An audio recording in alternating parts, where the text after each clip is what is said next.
C'est l'heure du journal sur OSR Monde. Mesdames et messieurs, bienvenue.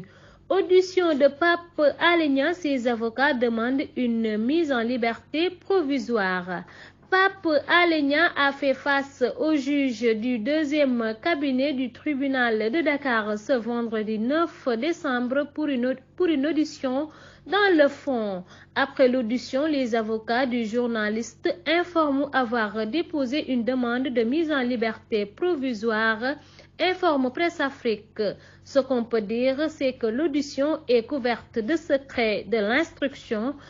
On ne pourra pas s'épancher sur les déclarations qui se sont déroulées dans le bureau du juge.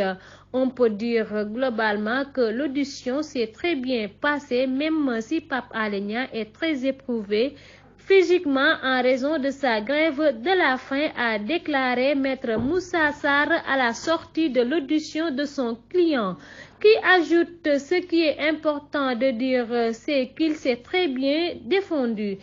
Il a répondu avec pertinence à toutes les questions. Aussitôt après, le pôle des avocats a déposé une demande de mise en liberté provisoire et nous attendons peut-être d'ici les heures à venir une décision favorable allant dans le sens de la liberté sera rendue. La robe noire soutient que le journaliste continue toujours sa grève de la faim.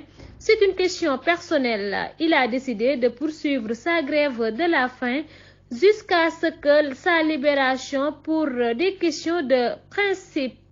Maître Ciré Clédor Ly a pour sa part indiqué que Pape Alé Niang s'est défendu pendant son audition. Il n'avait même pas besoin d'avocat.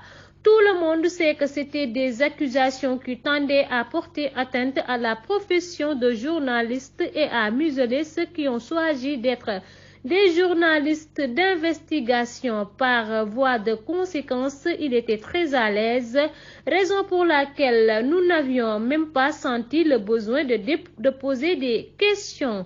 Ce qu'il faut souligner, dit-il, c'est qu'il est très fatigué. D'après lui, son client a puisé de ses réserves pour pouvoir faire face à l'interrogatoire du juge.